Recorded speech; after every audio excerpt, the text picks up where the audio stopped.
여러분 안녕하십니까? 뉴스라이브 문을 엽니다. 그린벨트는 미래 세대를 위해 보존해야 한다.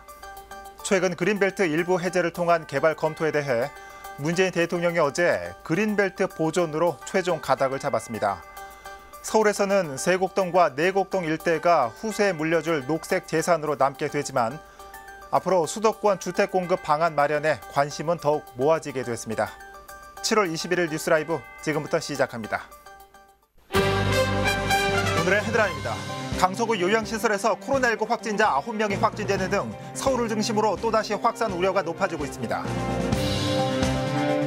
지난달 서울시교육청의 대원 영훈국제중학교 지정 취소에 대해 교육부가 동의하면서 2개 학교는 내년부터 일반 중학교로 전환됩니다. 최근 불거진 서대문구 홍제 지하 보행 네트워크 안전성 문제에 대해 문석진 서대문구청장이 정면 반박하고 예정대로 추진할 의사를 밝혔습니다. 서울시가 지역 아동센터 법인화를 추진하고 있지만 정작 아동센터 현장에서는 반발 목소리가 높습니다. 집중 취재 와디슈에서 진단합니다.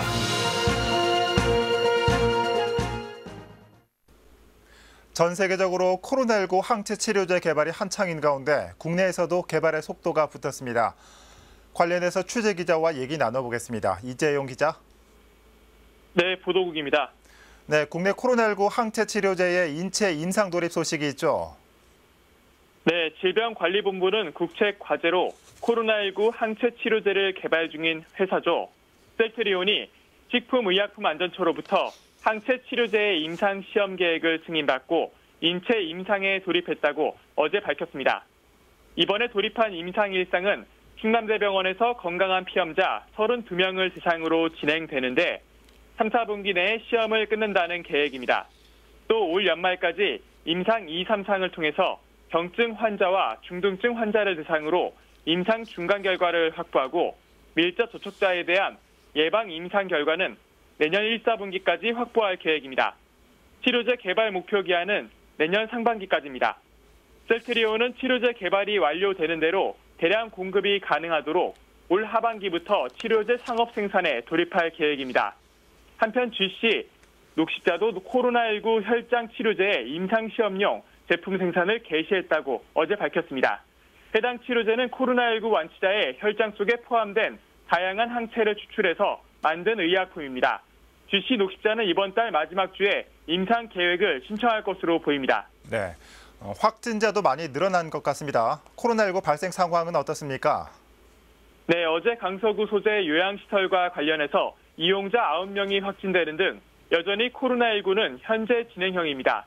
오늘 0시 기준으로 국내 코로나19 확진자 수는 총 13,816명입니다.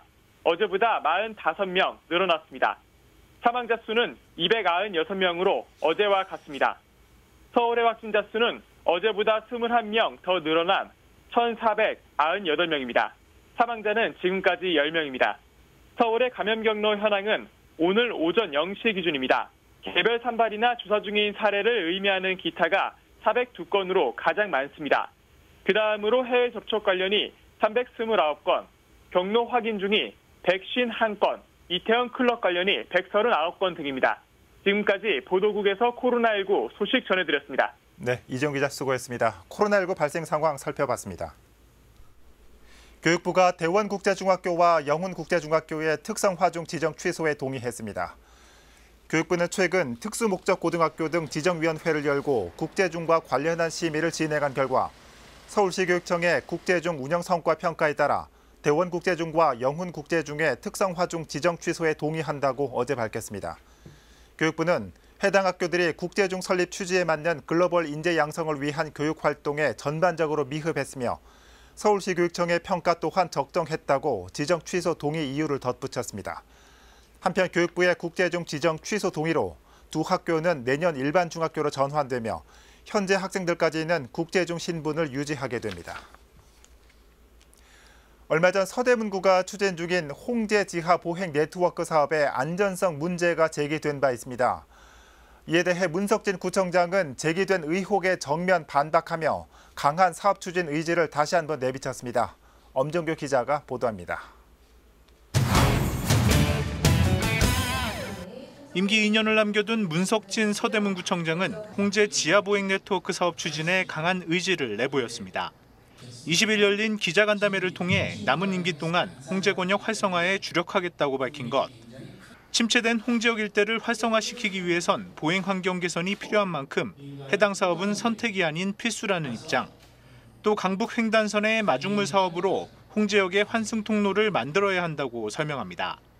지하 공간에 230m 길이의 무빙워크를 설치하고 홍은 사거리 쪽 지하 공간에 도서관과 카페를 조성할 계획입니다. 또 지하철 3호선과 환승하지 않고서는 또 방법이 없지 않습니까? 이거를 마중물 사업으로 먼저 하겠다는 것이고 우리가 서울시가 해줄 때까지 기다렸다가는 홍제 정체는 계속 되어질 것이고 개발은 미뤄집니다. 최근 구의회에서 제기된 안전성 문제엔 정면 반박했습니다. 지하보행로와 철도 간격이 좁아 위험하다는 지적에 대해선 전문가들의 검토 결과 제기된 문제가 없다는 것.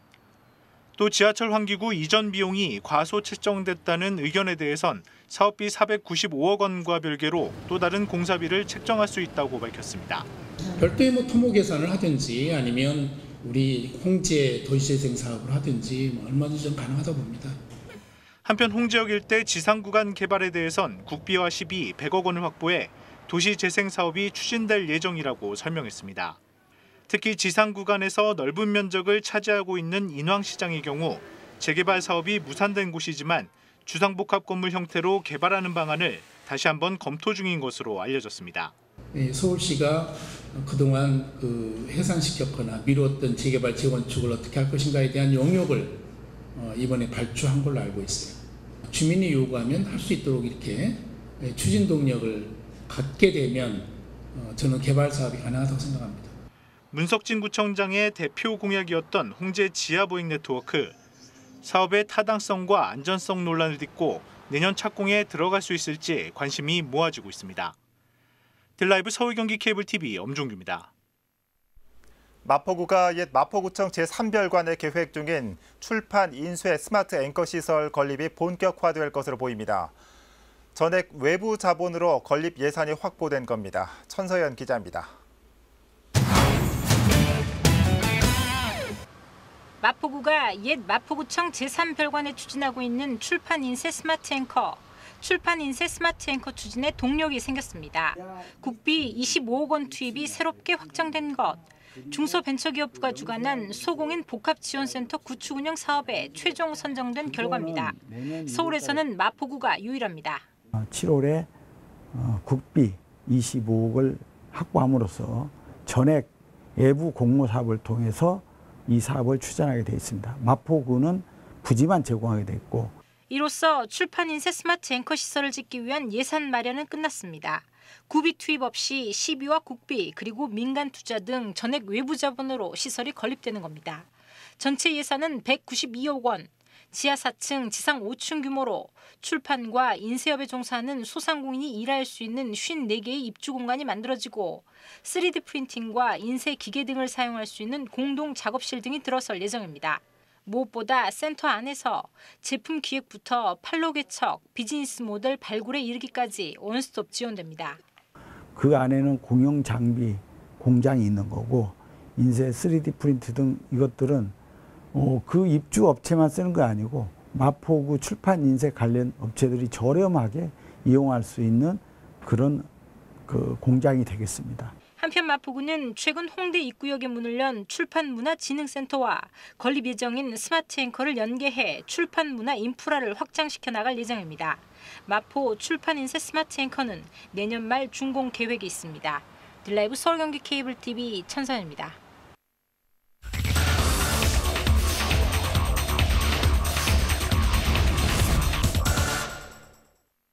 지역사회에서 아동의 교육과 놀이 등 종합적인 아동 복지 서비스를 제공하는 시설, 바로 지역아동센터입니다. 현재 서울에선 이 지역아동센터의 법인화를 둘러싼 문제가 불거지고 있는데요. 이번 와디쇼에서 지역아동센터의 현주소 함께 살펴봅니다. 그동안 지역아동센터가 겪어온 가장 큰 어려움은 임금 등을 비롯한 각종 처우에서 타돌봄 시설과의 차별입니다. 지역아동센터는 인건비 항목 자체가 없었습니다. 그래서 국비와 시비가 펀딩으로 해서 저희한테 지원이 되는 상황에서 지금 현재까지 최저시급을 지급하는.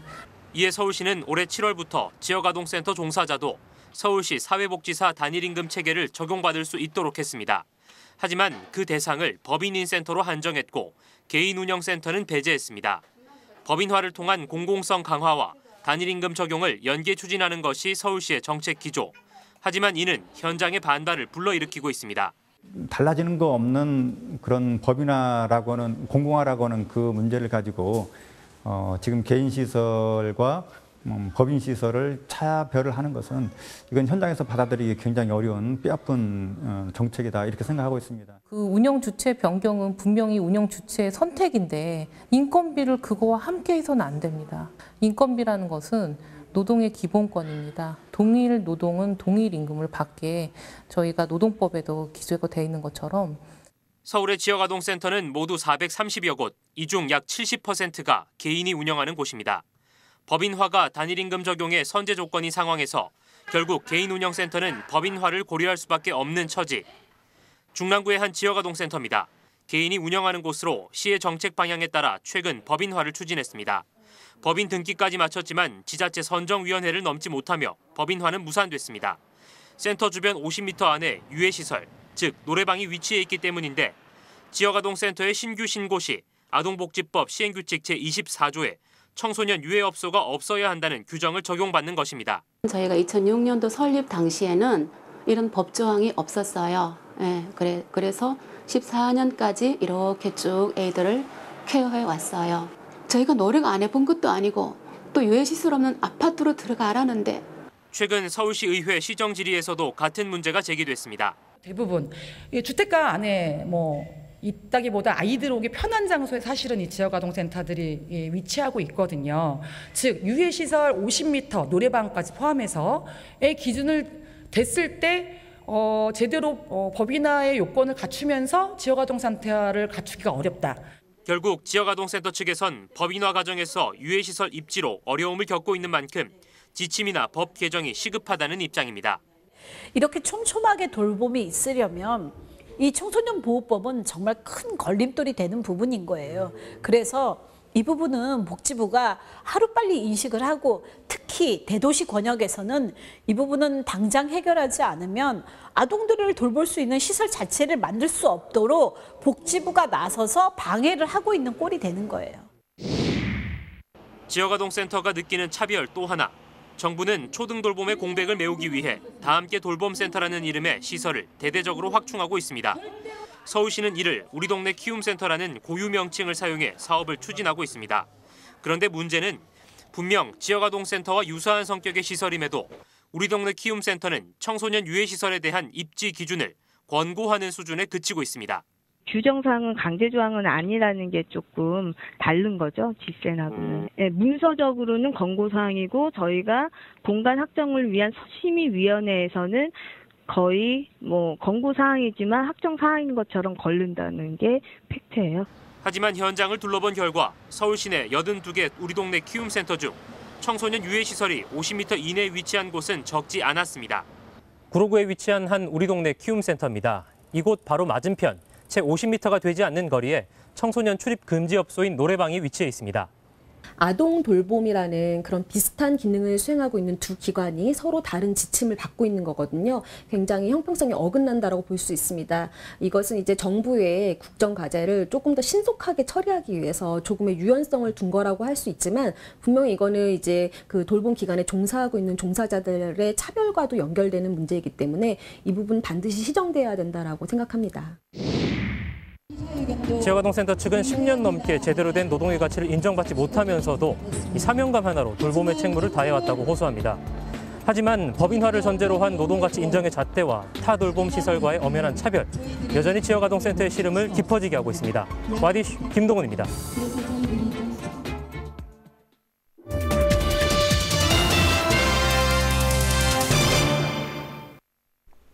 성동구 마장축산물 시장에 증발 냉방장치 130대가 설치됐습니다. 공중에서 물을 분사해 폭염과 악취를 줄이는 장치인데 온도를 최대 6도씨까지 낮추는 효과가 있어 한여름 더위 걱정을 덜고 있습니다. 보도에 조성협 기자입니다. 국내 최대 유구 시장인 마장 축산물 시장. 한여름이면 시장 천장을 덮고 있는 캐노피가 열을 머금는 탓에 외부 온도에 비해 3, 4도가 높아집니다. 이로 인해 시장 내 온도는 40도씨에 육박합니다. 더불어 평소에도 코를 찌르는 악취는 더위로 인해 더욱 심해집니다. 상인들은 대책을 요구했습니다. 축산물 시장은 냉장고 모터가 많기 때문에 다른 시장에 비했을 때 열이 좀 많다고 봅니다. 우리 시장을 찾아오시는 고객분들이나 여기서 생활하신 상인분들이 여름에는 굉장히 힘들어 하시죠. 캐노피 및 특이한 형태의 장치가 곳곳에 달렸습니다. 이름하여 증발 냉방 장치. 안개처럼 작은 물방울을 공기 중에 분사해 대기 온도를 최대 6도씨까지 낮추는 분무 시설입니다. 분무의 방향이나 시간 조정이 가능해 날씨에 따라 온도를 조절합니다. 여기에 더해 미세먼지와 악취 저감, 해충을 억제하는 것에도 효과가 있습니다. 증발 냉방 장치는 시장 내 600m 구간에 총 130대를 설치했습니다. 총 5억 3천만 원 정도 예산으로 이렇게 다 설치가 되어 있습니다. 그러니까 엄청 좋아하세요. 생각보다 시원하다고. 시원하고 기분이 좀 상쾌해진다. 그걸 느껴서 앞으로도 이렇게 많은 시설을 해달라는 그런 요구가. 마장 축산물 시장 측은 앞으로 시장 내 캐노피 설치를 더 확대할 계획입니다. 더불어 증발 냉방 장치 역시 그곳에 더 설치할 계획입니다. 딜라이브 서울경기 케이블 TV 조성엽입니다. 잠실 마이스 단지 개발 사업과 용산 정비창 정비 사업 등 대규모 개발 계획이 발표된 지역에서 부동산 이상 거래가 적발됐습니다. 국토부는 정밀 조사에 들어가는 한편 토지 거래 허가 구역 주변 지역을 대상으로 부동산 실거래 조사를 확대하기로 했습니다. 보도에 태윤영 기자입니다. 서울 주요 개발 지역인 잠실 마이스 단지와 용산 정비창 인근에서 부동산 이상 거래가 포착됐습니다. 국토부가 지난달부터 추진한 과열 우려 지역 실거래 조사 결과 미성년자 거래와 불법, 편법이 의심되는 66건의 이상 거래가 확인된 겁니다. 국토부는 해당 거래건에 대해 정밀 조사에 들어가 자금 출처와 금융거래 확인서 등을 확인할 방침입니다. 이와는 별도로 토지거래 허가구역 주변 지역을 대상으로 부동산 실거래 조사를 확대하기로 했습니다. 최근 허가구역으로 지정된 강남과 송파 주변 지역에서 집값 상승 등 시장 과열 조짐이 보였기 때문입니다. 대상은 강남구 도곡동과 송파구 신천동으로 대책 발표 이후 주택 매수건을 중심으로 자금 출처에 이상은 없는지 들여다볼 계획입니다. 이 밖에도 광명과 구리, 김포 등에서 최근 시장 불안이 계속된 점을 감안해 주요 단지를 대상으로 투기 행위와 불법 거래 단속에 나설 방침입니다. 딜라이브 서울 경기 케이블 TV 태윤영입니다. 노원구의회가 후반기를 이끌 의장단과 상임위원장 선출을 마무리 지었습니다. 여야 원만한 합의로 큰 마찰 없이 원구성을 마쳤습니다. 박선아 기자의 보도입니다. 노원구 의회 역사상 두 번째 여성 의장이 취임했습니다. 주인공은 노원갑을 지역구로 둔 더불어민주당 최윤남 의원. 최윤남 의장은 지난 상반기 노원구 의회 더불어민주당 원내대표를 지냈습니다. 최 의장은 취임 일성으로 소통과 협치를 강조했습니다. 후반기 의회의 성과 목표는 협치입니다. 집행부의 의사결정 과정에 의회가 참여하고 서로 끊임없이 소통해 더 좋은 성과를 낼 수 있도록 협조해 주시기 바랍니다. 부의장은 미래통합당 변석주 의원이 맡겨졌습니다. 변석주 부의장은 책임감이 무겁다며 의원과 의장단 사이에서 가교 역할을 하겠다고 밝혔습니다. 내석의 상임위원장 자리는 민주당 3석, 통합당은 1석을 차지했습니다. 운영위원장은 민주당 안복동 의원이 맡게 됐고 행정재경위원장은 민주당 차미중 의원이, 도시환경위원장은 비례대표인 같은 당 김선희 의원이 맡았습니다. 눈길을 끈 부분은 보건복지위원장 선출. 미래통합당 소속 김태권, 신동원 임시호 의원이 보건복지위원장을 두고 경쟁을 펼친 것입니다. 재투표까지 가는 우여곡절 끝에 임시호 의원이 후반기 보건복지위원장으로 선출됐습니다. 후반기 의회가 선거하고 그리고 기여를 더 나아가 국민의 삶이 기대되는데요. 모두 행복하고 내일이 기대된 노원을 만드는데 우리 의원님들과 함께 최선을 다하겠습니다. 후반기 원구성을 마친 노원구 의회는 이달 말까지 숨고르기에 들어간 후 다음 달부터 본격적인 의정 활동에 돌입합니다. 들라이브 서울경기 케이블TV 박선아입니다. 구로구 청년의회가 출범했습니다. 청년의회는 구로구 청년 정책의 당사자들이 모여 소통과 의견 개진을 통해 청년 관련 정책 수립과 조례 재개정에 참여하는 조직입니다. 지난 18일 구청 대강당에서 열린 출범식에서는 총 56명의 청년 의원들에게 위촉장이 수여됐으며 이들은 오는 11월까지 활동을 이어갈 예정입니다. 성동구가 용답동 39의 13번지 일대에 용답 마을마당을 조성했습니다. 용답동 39의 13 일대는 지하철 2호선 방음벽을 끼고 있는 좁은 골목길로 소형 차량만 겨우 지날 수 있어 화재 시 소방차 접근성이 떨어졌습니다. 이에 구는 이 일대에 5개 필지를 매입해 기존 폭 2.1m의 도로를 3.5m로 확장했습니다. 또 도로와 인접한 공간에는 어린이 놀이시설과 다양한 수목을 심어 주민 쉼터 공간을 마련했습니다. 용산구 위기가정통합지원센터가 문을 열었습니다. 센터는 서울 용산경찰서에서 파견한 학대 예방경찰관을 비롯해 통합사례관리사와 상담 인력으로 구성됐습니다. 가정폭력이나 노인, 아동학대 등이 112에 접수되면 센터에서는 사례 분류와 초기 상담, 사후 관리 등을 담당하게 됩니다.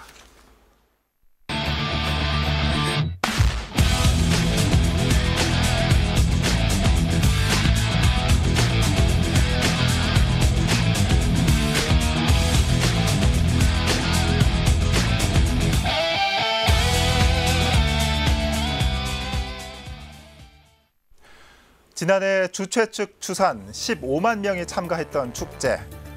과연 코로나가 한창인 올해는 열리는 게 맞을까요? 취소하는 게 맞을까요? 성소수자들의 서울 퀴어 문화축제 얘기입니다. 오는 9월 12일간의 일정으로 개최가 최종 결정됐는데 올해는 그 어느 때보다 논란이 큽니다. 최대한 감염을 막는 축제를 준비 중이라지만 국민들의 우려까지 막을 수 있을지는 의문입니다. 뉴스라이브 마칩니다. 시청해 주셔서 고맙습니다.